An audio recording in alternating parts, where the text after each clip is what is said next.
wa ala alihi wa ashabihi wa man tabi'ahum bi ihsan ila yaumiddin, amma ba'd.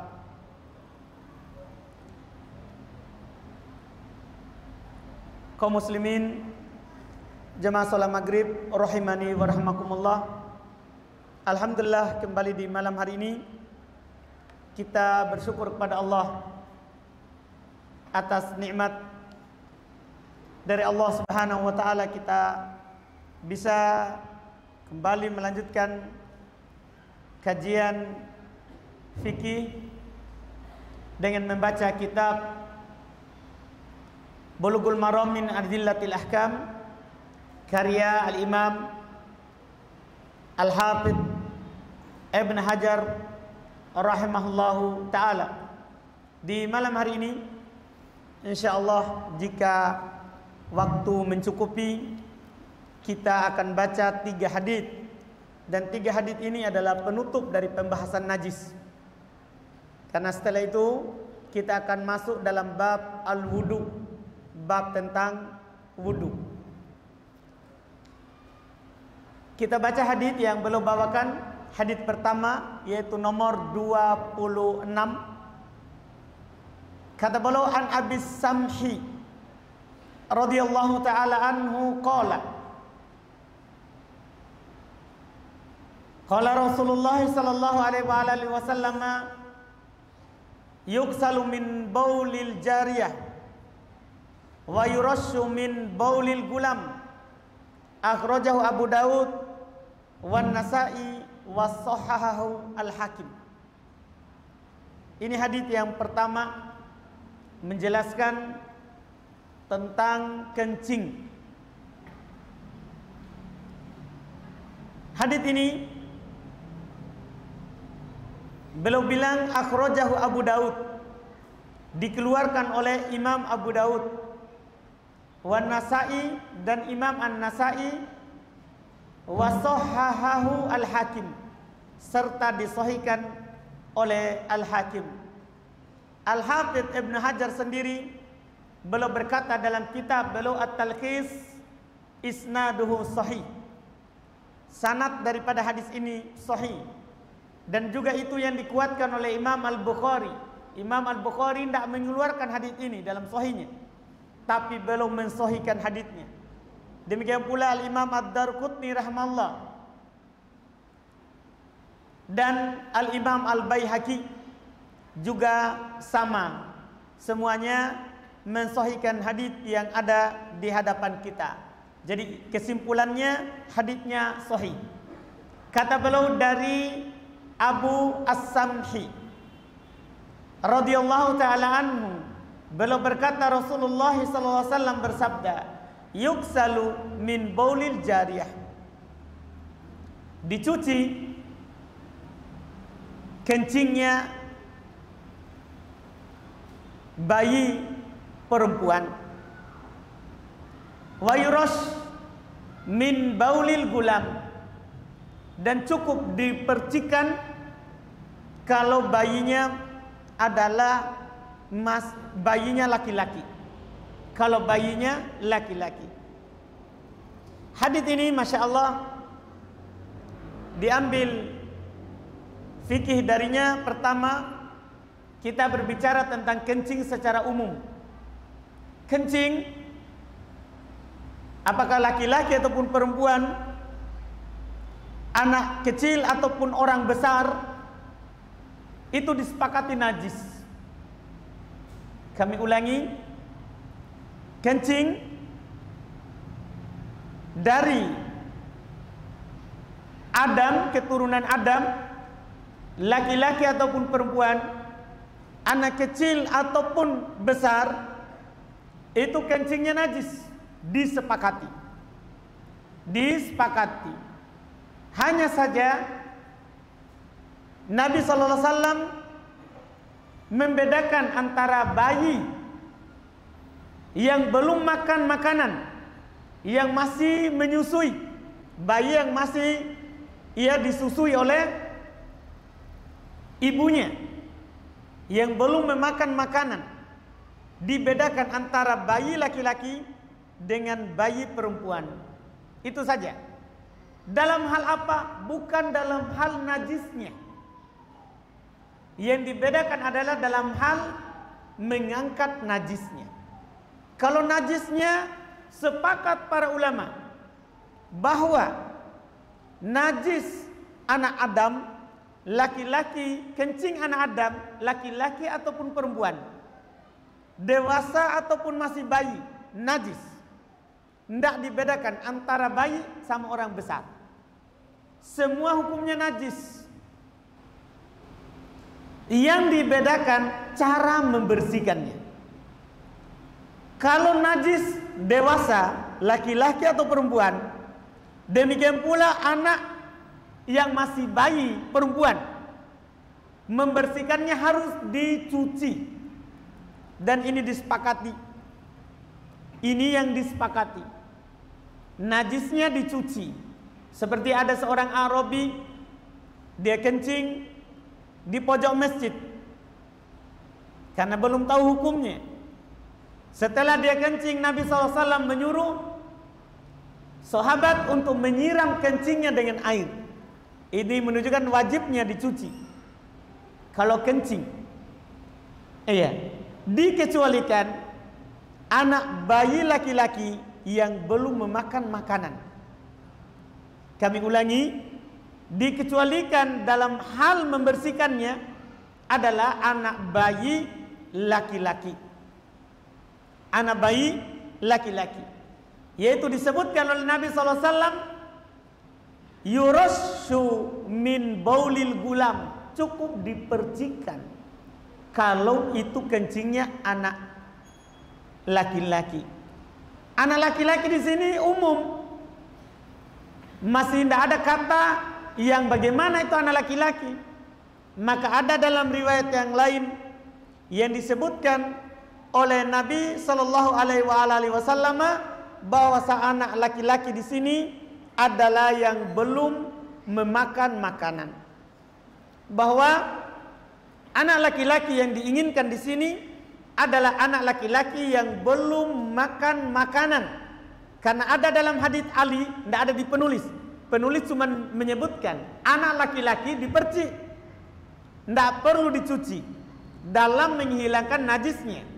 Cuman dalam riwayat yang lain dijelaskan ciri dan syarat anak laki-laki yang hanya boleh dipercikan air ketika ada kencingnya. Kata Nabi SAW, wa yundah min baulil gulam ma lam yat'am. Cukup dipercikan dari kain atau apa saja yang kena kencing anak laki-laki selama belum memakan makanan. Selama anak laki-laki itu belum memakan makanan. Artinya kalau dipahami dari sini, kalau dia sudah makan makanan, ya, yaitu makan makanan karena ingin, bukan makanan karena terpaksa dikasih. Kan ada anak bayi masih disusui oleh ibunya, tapi dikasih juga bubur, bukan karena keinginannya, tapi karena dipaksa oleh siapa? Ibunya. Ini tidak terpengaruh. Yang dimaksud dengan sini memakan makanan, maksudnya makanan yang tasyahi. Memang dia suka, dia sudah mau makan makanan. Itu maksudnya. Itu maksudnya.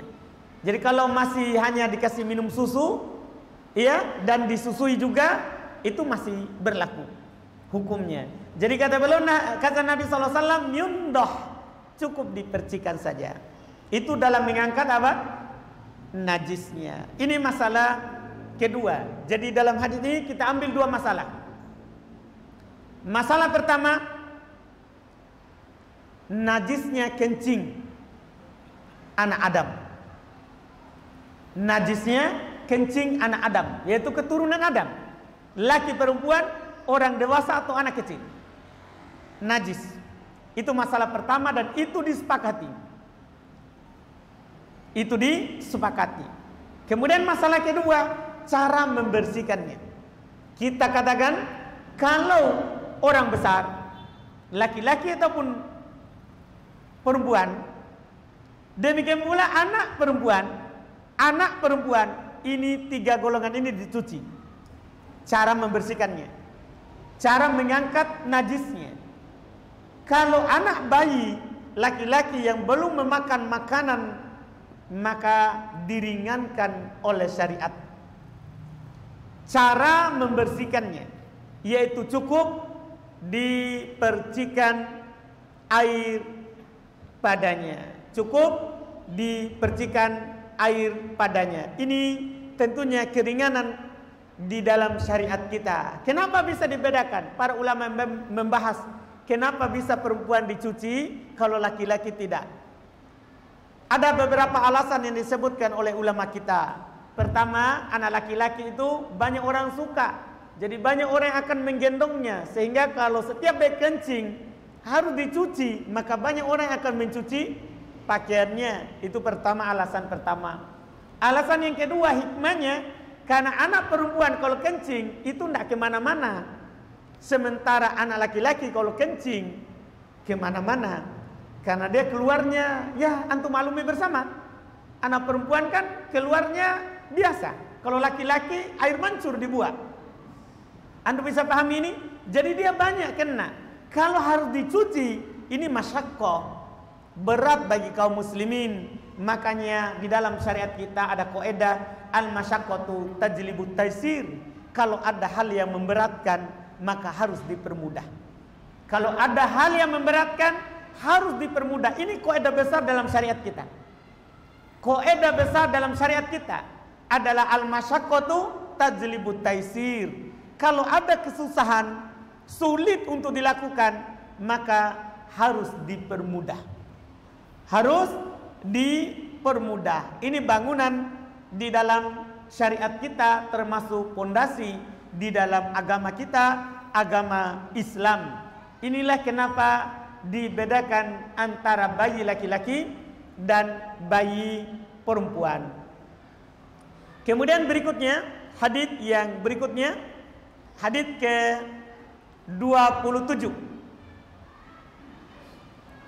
Kata beliau rahimahullah, wa an Asma binti Abi Bakr radhiyallahu taala anhuma anna Nabiy sallallahu alaihi wasallam qala fi damil haid yusibu thawba tahuttuhu thumma taqrusuhu bil ma thumma tandahuhu thumma tusalli fi, muttafaqun alaih. Kata beliau dari Asma binti Abi Bakr. Asma putri dari Abu Bakar radhiyallahu taala an, khalifah pertama dari khalifah kaum muslimin setelah meninggalnya Nabi kita Muhammad sallallahu alaihi wasallam. Abu Bakar adalah orang yang pertama sekali Islam dari kalangan laki-laki dewasa. Abu Bakar adalah orang yang pertama sekali masuk Islam dari kalangan laki-laki dewasa. Beliau punya banyak keutamaan. Di antaranya beliau lah yang menemani Nabi SAW saat hijrah. Dan anaknya ini Asma, inilah yang membawakan makanan Nabi SAW saat beliau bersembunyi di goa waktu dikejar oleh orang musyrikin Makkah. Jadi katanya dari Asma binti Abi Bakar radhiyallahu taala anhuma, bahwasanya Nabi SAW bersabda tentang darah haid yang menimpa pakaian seorang perempuan. Nabi bersabda tentang darah haid yang menimpa pakaian seorang perempuan. Tahuttuhu thumma taqrusuhu bil ma thumma tandahuhu thumma tusalli fi.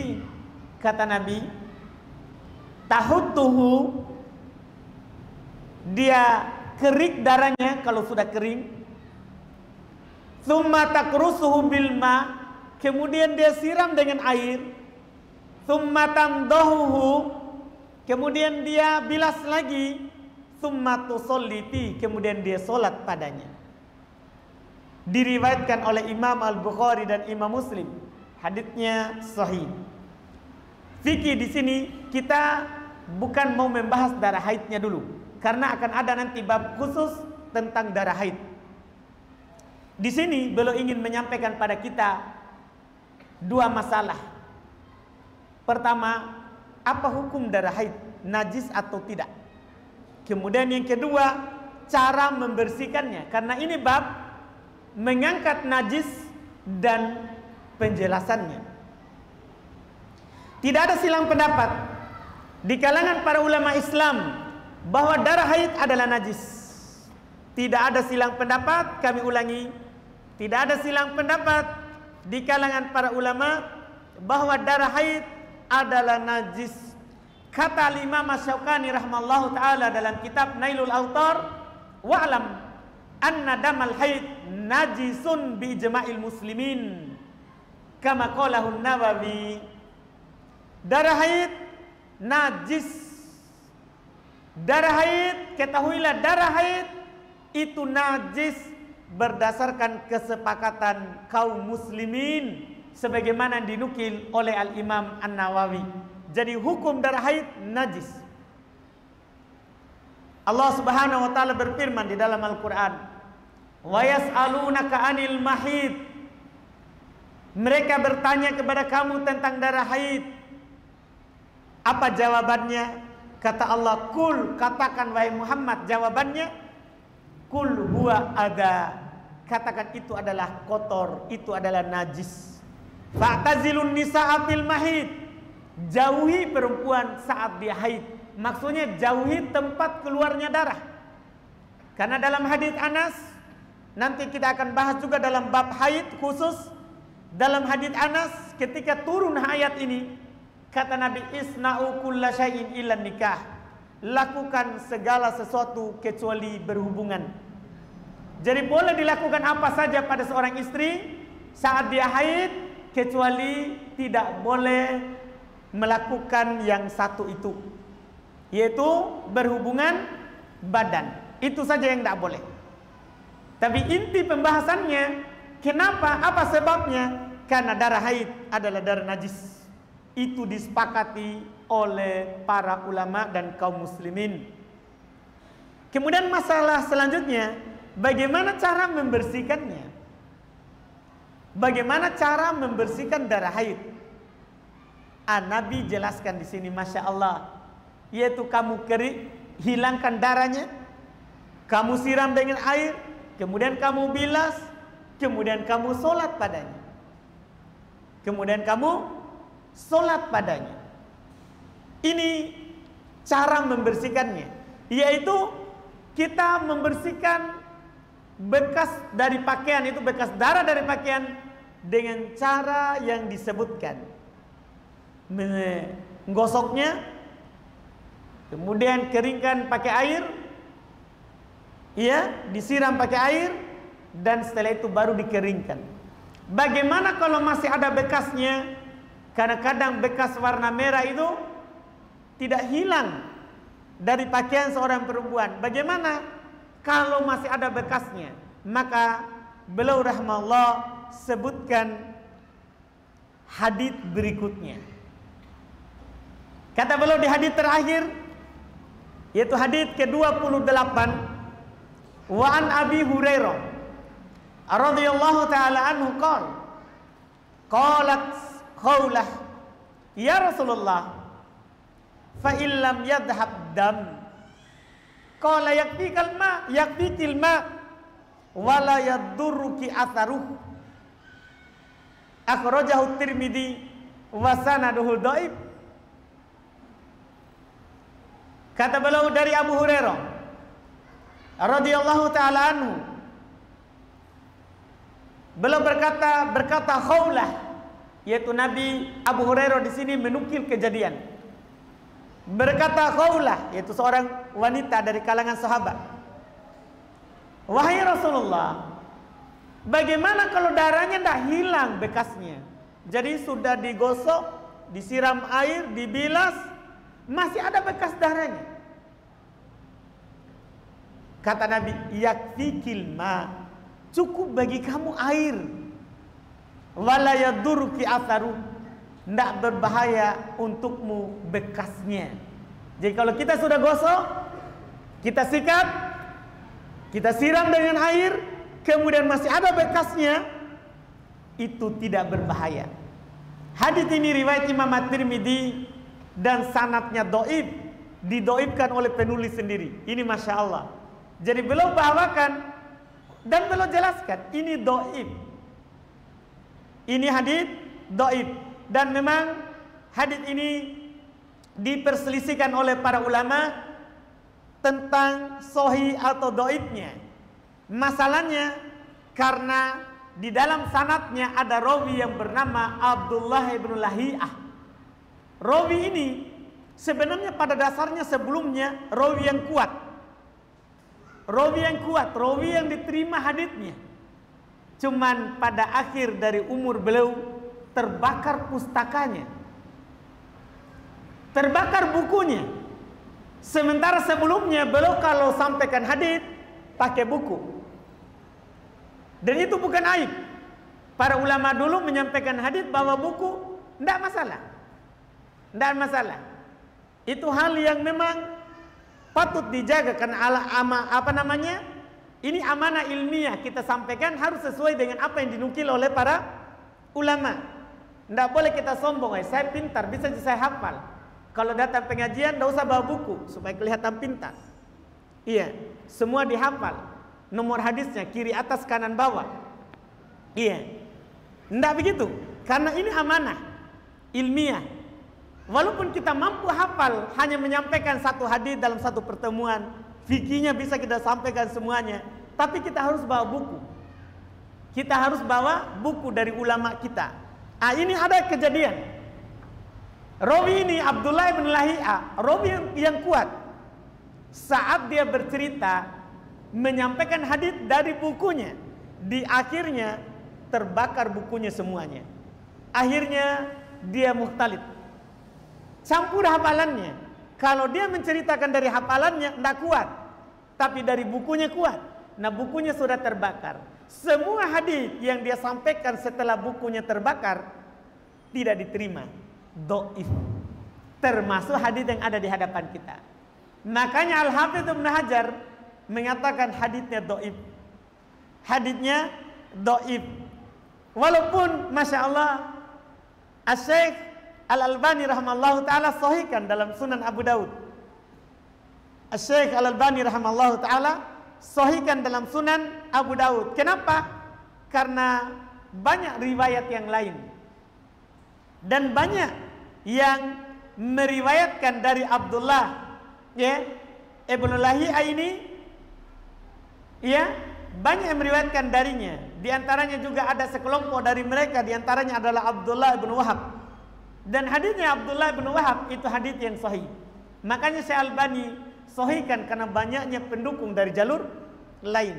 Dan apa yang dikatakan oleh Syekh Albani terkait dengan hadis ini memang bisa diterima karena belum bawakan jalan-jalan yang lain dari hadis tersebut. Bahkan disebutkan bahwa Al-Hafidz Ibnu Hajar sendiri belum menyebutkan di dalam kitab beliau Al-Isabah bahwa hadis ini dikeluarkan oleh Ibnu Mandah dari jalan Ibnu Hafs, dari Ali bin Thabit, dari Al-Wazi' bin Nafi', dari Abi Salamah, dari Abdurrahman, dari Khawlah binti Yasar. Maksudnya ada jalur lain selain jalur yang dibawakan oleh penulis dari Abu Hurairah radhiyallahu taala anhu. Jadi kalau kita ikut pensahihannya Syekh Albani, hadis ini adalah hadis yang sahih berdasarkan apa yang beliau teliti, Dan ketika kita katakan sahih berdasarkan apa yang dikatakan oleh Syekh Albani, maka fikih hadis ini pertama wajibnya mencuci darah haid ketika menimpa pakaian seorang perempuan atau badannya. Ketika seorang perempuan keluar darah haid kemudian menimpa badannya, apakah pahanya atau kakinya dari darah haid, wajib dia cuci. Itu fikih pertama. Demikian pula pakaiannya. Kalau ada dari pakaian seorang perempuan ditimpa oleh darah haid, wajib dia cuci. Kemudian setelah dia cuci dan masih ada bekas darahnya, itu dimaafkan. Dan walaupun ulama mendoibkan hadis tadi, dia dimaafkan bukan karena hadis tadi. Kalaupun doib, itu dimaafkan karena kaidah yang barusan ana sebutkan tadi. Apa kaidahnya tadi? Al-masyaqqatu tajlibut taisir. Sulit, apalagi masa dulu. Sulit menghilangkan apa? Bekas darah yang sudah meresap di mana? Di pakaian. Maka cukup dia cuci saja. Kalau masih ada itu dimaafkan. Karena kalau ada yang berat untuk dilakukan, maka dipermudah di dalam syariat kita. Jadi anggaplah hadis dhaif, tetap kita katakan tidak berbahaya bekasnya. Tidak berbahaya bekasnya karena kaidahnya seperti itu. Kaidahnya seperti itu. Terus pembahasan terakhir sebagai pelengkap saja, bagaimana kalau selain darah haid? Bagaimana kalau selain darah haid? Artinya darah luka keluar dari seorang. Iya. Demikian pula darah hewan, apakah najis sama dengan darah haid? Ini diperselisihkan oleh para ulama. Apakah darah hewan, misalnya kalau kita potong hewan, kena pakaian, kena badan, apakah darah itu najis? Demikian pula kalau ada darah kita, ada tangan misalnya kena sesuatu sehingga keluar darah, atau kepala misalnya kena sesuatu keluar darah, apakah najis atau tidak? Diperselisihkan oleh para ulama rahimahumullahu ta'ala. Di antara para ulama ada yang menukil seperti Al-Imam An-Nawawi rahimahullah, bahwa katanya darah selain darah haid juga najis. Darah selain darah haid itu juga najis. Iya. Darah selain darah haid juga najis. Diikutkan dengan darah haid. Diikutkan dengan darah haid kecuali darah ikan. Jadi semua darah katanya haid ataupun selain haid, kalau haid jelas najis, disepakati. Selain darah haid dinukil oleh Imam Nawawi adalah najis kecuali darah air, darah hewan yang hidup di air, ikan dan yang semisalnya itu suci. Tapi kalau dia hidup di darat, maka darahnya juga najis. Ini dinukil oleh Al-Imam An-Nawawi rahimahullahu ta'ala. Iya, cuman hanya saja dalilnya disebutkan oleh para ulama rahimahumullah, dalil yang mereka pakai yang mengatakan najis selain darah haid itu tidak terlalu kuat. Bahkan Asy-Syaikh Ibnu Utsaimin rahimahullahu ta'ala beliau berkata ketika belum mensyarah kitab ini, yaitu Syarah Bulughul Maram, beliau bilang di jilid 1 halaman 219, amma baqiyatud dima yakni ghairu damil haid fal qaulur raji fiha annaha laysat binajisah. Masya Allah. Kata Syekh Ibnu Utsaimin bahwasannya selain darah, yaitu selain darah haid, maka pendapat yang kuat itu tidak najis. Selain darah haid itu tidak najis. Betul, darah yang mengalir dari hewan ketika disembeli itu haram dimakan. Darah yang mengalir dari hewan ketika disembeli haram dimakan, tapi hukum darahnya tidak najis.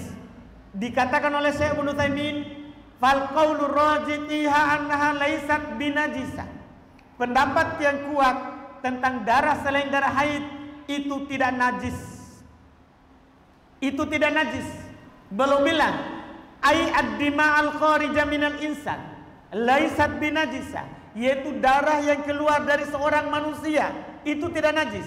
Misalnya ada orang bekam misalnya, sudah wudu, setelah bekam mau sholat, boleh atau tidak? Boleh, karena darah yang keluar dari dia itu tidak najis. Itu dari manusia. Ya, kenapa belum bilang seperti itu? Beliau terangkan li'annani ila sa'ati hadihi ma wajadtu dalilan yadullu 'alan najasah. Wa qad taqarrara annal asla fil asya' at-taharah. Masya Allah, sangat dalam yang beliau ucapkan. Beliau bilang karena saya sampai saat saya sekarang ini, sampai saat waktu itu belum meneliti, tidak ada yang saya dapatkan dalil yang menunjukkan najisnya selain darah haid. Iya, saya tidak dapatkan dalil yang menunjukkan atas najisnya, dan telah tetap kaidah bahwa asal daripada segala sesuatu itu suci kecuali ada dalilnya. Darah haid kita katakan najis, kenapa? Kan ada dalilnya. Kan ada dalilnya. Demikian pula darah nifas, kan ada dalilnya. Adapun darah selain darah haid tidak najis, karena belum bilang saya tidak dapatkan dalilnya. Bahkan telah sahih dari Abdullah bin Mas'ud, belum pernah memotong hewan dan darah dari hewan itu kena pakaiannya, kemudian langsung sholat tanpa dia cuci pakaiannya. Ini menunjukkan apa ini? Najis atau tidak darah hewan? Iya, enggak. Walaupun haram dimakan, enggak boleh dimakan atau diminum darah yang keluar, dia mengalir dari hewan itu, tapi dia tidak najis. Buktinya telah sahih dari Abdullah bin Mas'ud bahwa belum kena darah hewan dan belum langsung sholat setelahnya. Demikian pula telah sahih dari Abdullah bin Umar radhiyallahu taala anhu dan dari Umar bin Khattab bahwasanya pernah beliau kena darah, dan sahih juga dari Ibnu Umar sebagaimana dalam Musannaf Abdur Ibnu Abi Syaibah bahwasannya dia habis itu hanya melap darah yang ada di tangannya ini, di pakaiannya, kemudian langsung sholat. Ini menunjukkan bahwa katanya darah selain darah haid itu tidak najis. Kalau seandainya najis, tidak boleh dipakai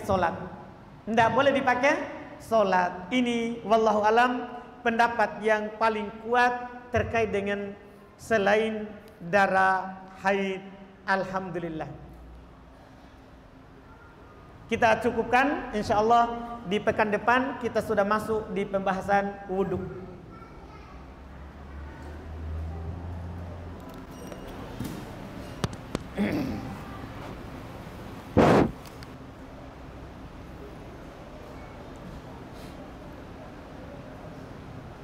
Sini ada pertanyaan, adakah larangan mengikat rambut pada saat sholat bagi wanita atau bagi laki-laki? Iya, ada larangannya dalam hadis riwayat Imam Muslim rahimahullahu taala, bahwasanya ketika seorang perempuan demikian pula laki-laki tidak boleh mengikat rambutnya saat sholat.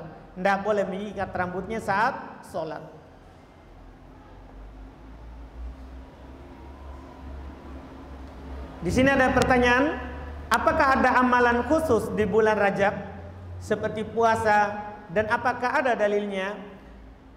Kesimpulan dari Al-Hafidh Ibnu Rajab Al-Hambali, belum punya kesimpulan yang sangat baik dalam masalah ini, yaitu dalil-dalil terkait dengan keutamaan bulan Rajab apapun itu. Terkait dengan keutamaan bulan Rajab semuanya dhaif. Itu kesimpulan yang bagus. Artinya kalau antum dapat hadis dhaif, karena mereka sudah meneliti bahwa hadis terkait dengan bulan Rajab keutamaannya dhaif.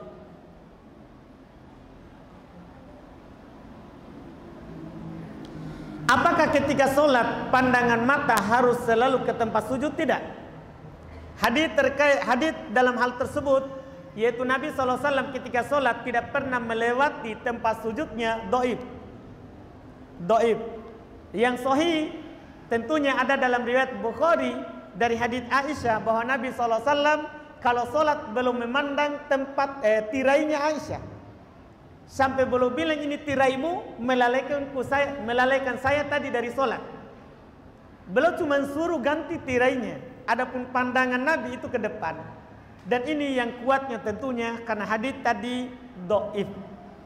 Walaupun orang Syafi'iyah mengatakan tetap disunahkan untuk pandang ke tempat sujud, walaupun dhaif hadisnya, tapi dia punya alasan lain. Apa itu? yaitu lebih khusyuk kalau pandang ke tempat sujud daripada pandang ke depan. Tapi hadis dhaif. Yang sahihnya Nabi yang pandang ke depan. Nabi pandang ke depan. Itu sisi madhab dari Syafi'iyah. Itu wallahu alam.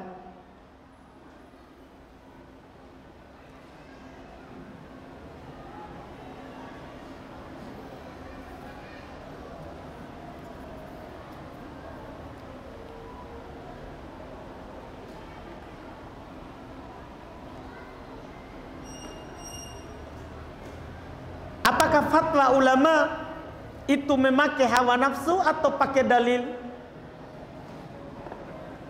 Karena ada seorang khawarij mengatakan bahwa fatwa ulama itu memakai hawa nafsu.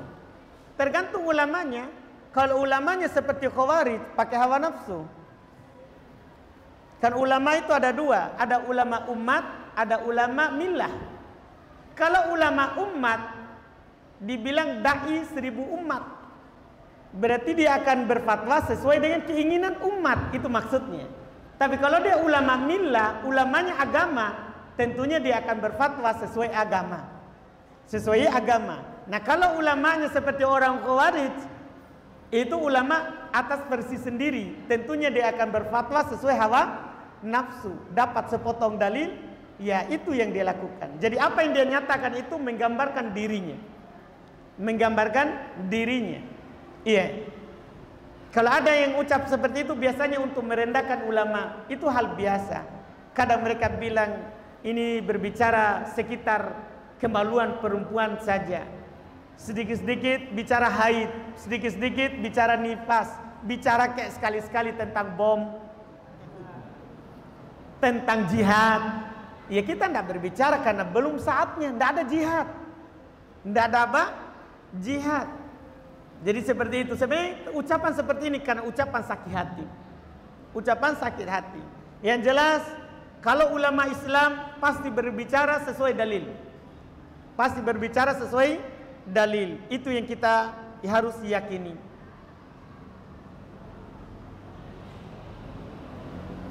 Apa hukumnya kredit motor? Apakah termasuk perkara riba atau tidak? Kredit di mana? Karena bayu taksid, jual beli secara kredit, itu hukum asalnya boleh. Kecuali ada pelanggaran syar'inya yang akan memasukkan dia dalam perkara riba. Makanya kita perlu dulu tanya kredit di mana. Kalau di pembiayaan, nasami pak, riba. Kalau di bank, nasami, itu bukan nasa lagi, nasami. Iya. Jadi di mana kita kredit? Di mana kita kredit? Jadi perlu dikasih tahu dulu. Bilang dalam pertanyaan, apakah riba kredit di pembiayaan? Saya langsung bilang, nasami pak. Iya, seperti itu. Jadi kalau ini kan umum. Bisa ke hal yang boleh, bisa ke hal yang tidak boleh. Kalau kita kredit sama teman kita tanpa ada syarat-syarat riba di dalamnya, boleh. Walaupun dia naikkan harganya. Itu hal yang boleh. Iya. Jika kita meninggalkan perbuatan maksiat, apakah kita mendapat pahala? Iya. Kalau kita niatkan, kita tinggalkan karena Allah. Adapun kalau tinggalkan karena takut orang rame, tidak dapat. Syarat meninggalkan dosa itu dapat pahala kalau kita tinggalkan karena Allah. Karena kalau kita tinggalkan karena Allah, kita akan dapat pahala, wallahu alam.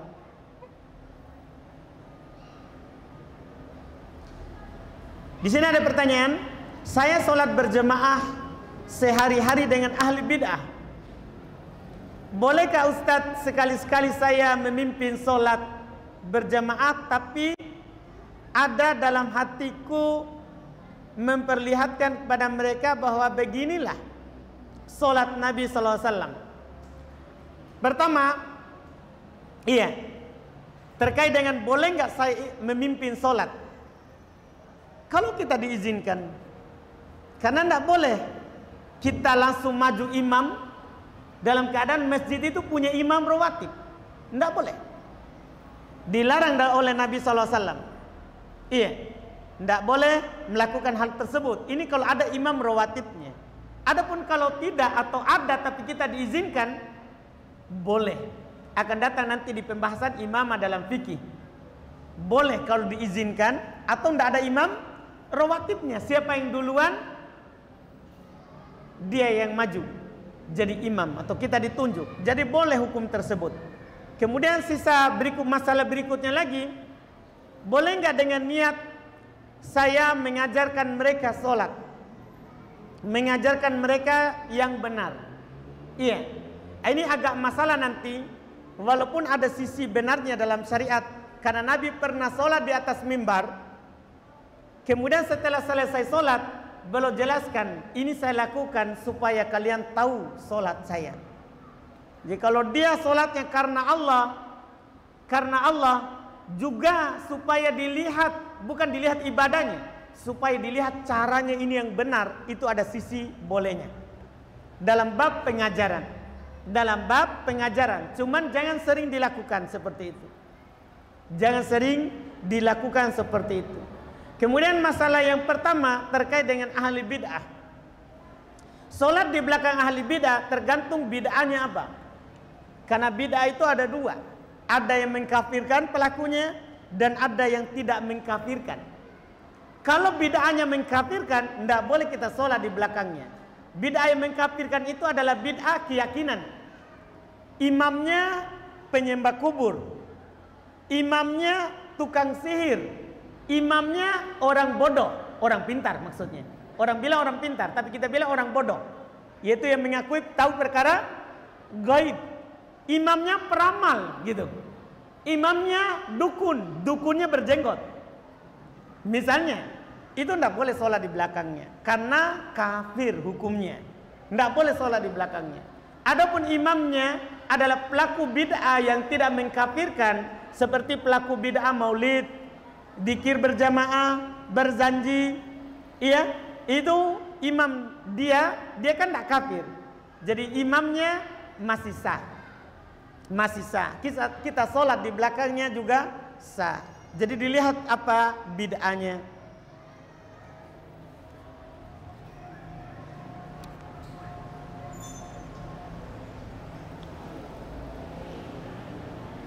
Apa hikmahnya membunuh cicak berpahala? Enggak tahu.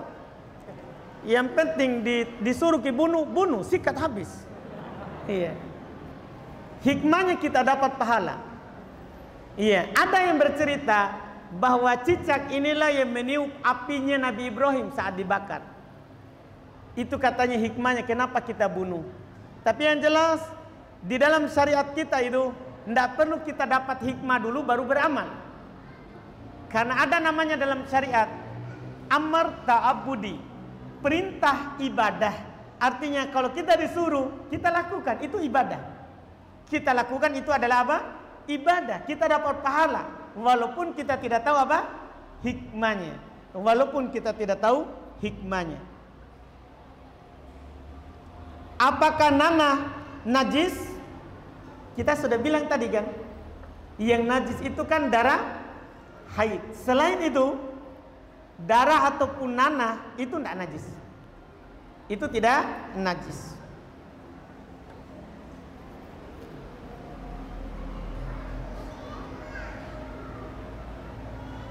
Apa hukum makan dari darah yang dimasak? Baluta. Darah apa ini? Jadi ada darah yang mengalir ya? Dari hasil pemotongan. Ya? Jadi kan orang potong, kemudian darahnya ditampung begitu. Ini maksudnya haram. Haram hal tersebut. Karena ada firman Allah Subhanahu wa taala yang menjelaskan akan haramnya. Bisa kita lihat di ayat di Al-Quran terkait dengan hal tersebut, bahwasannya kita diharamkan untuk memakan atau meminum damun masfuh. Bisa kita lihat surat Al-An'am ayat 145. Ketika Allah Subhanahu wa taala menyebutkan perkara-perkara yang diharamkan, au daman masfuhan au lahma khinzir, atau darah yang mengalir, atau daging babi. Jadi semua diharamkan. Bayangkan, darah yang mengalir itu digandengkan dengan daging babi. Hukumnya haram dimakan. Haram dimakan. Darah yang mengalir haram dimakan berdasarkan dalil Al-Quran tadi yang kami sebutkan.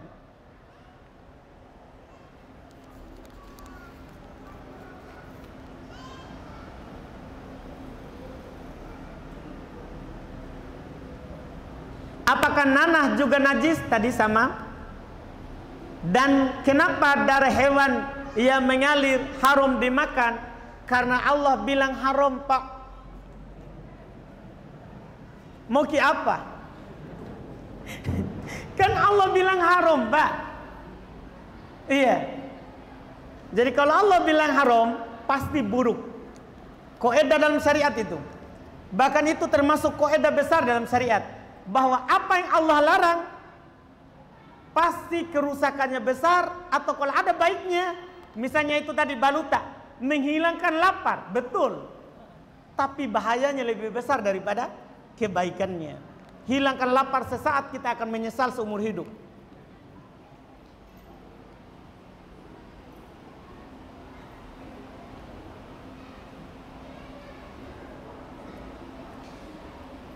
Apakah kami boleh bermakmum pada imam yang selalu memperlama sujud pada saat terakhir? Boleh. Boleh. Walaupun kalau dia khususkan sujud terakhir untuk doa, itu kesalahan. Karena hadits Anas itu umum. Demikian pula hadits Abu Hurairah itu umum. Itu hadits Abu Hurairah cuma mengatakan Nabi SAW bersabda, "Akramu ma yakunu bainal abdi wa rabbihi wa sajid." Paling dekat antara seorang hamba dengan Rabbnya dalam keadaan dia sujud. Fa'aktiru ad-du'a, maka perbanyaklah doa. Ini kan umum, sujud umum, bukan sujud terakhir saja. Siapa yang mengkhususkannya, maka itu tidak ada dalilnya.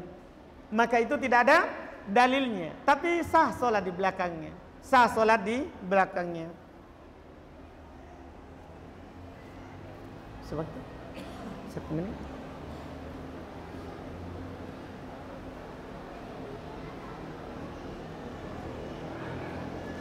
Baik, pertanyaan terakhir. Bukan terakhir, cuman waktu sudah habis. Pada saat sholat, apakah setiap ingin membaca Al-Fatihah harus membaca ta'awudz di setiap rakaat? Kata harus tidak. Kata harus itu dihindari. Karena membaca ta'awudz dalam sholat itu hukumnya sunnah. Di rakaat pertama, kedua, ketiga, atau keempat. Jadi kalau kita bilang harus, tidak. Tapi mayoritas ulama mengatakan sunnah kita baca. Adapun kalau kita hanya baca di awal saja, tidak apa-apa. Tapi kalau setiap juga, tidak mengapa. Sunnah hukumnya atas pendapat mayoritas. Tidak ada yang mengatakan wajib kecuali dari madhab Ibn Hazm. Belum berdalil dengan ayat Al-Quran. Fa'idha qara'tal Quran fasta'id billah. Kalau kamu baca Al-Quran maka beristiadalah. Cuman dalil beliau ini adalah dalil yang tidak terlalu kuat. Walaupun ayat Al-Quran cuman di dalam solat tidak ada perintah khusus tentang bacaan ta'awudz. Ini hanya perintah umum di dalam solat dan di luar solat kita disunahkan untuk membaca ta'awudz. Pendapat mayoritas tentunya yang benarnya, wallahu a'lam. Baik, kita cukupkan. Alhamdulillah, kita lanjutkan lagi di pertemuan yang akan datang. Mudah-mudahan kita selalu diberikan kesehatan dan kekuatan oleh Allah Subhanahu wa taala. Subhanakallahumma wa bihamdika asyhadu an la ilaha illa anta astaghfiruka wa atubu ilaik. Assalamualaikum warahmatullahi wabarakatuh. Konsultasi seputar Islam, ngaji kitab akidah, tafsir Al-Quran, fikih, hadits, dan sirah nabawiyah. Abu Yusuf Ubaid Bima Official bersama menebar kebaikan, tauhid, dan sunnah. Jangan lupa subscribe, like, dan share. Konsultasi seputar Islam, ngaji kitab akidah, tafsir Al-Quran, fikih, hadits, dan sirah nabawiyah. Abu Yusuf Ubaid Bima Official bersama menebar kebaikan, tauhid, dan sunnah. Jangan lupa subscribe, like, dan share.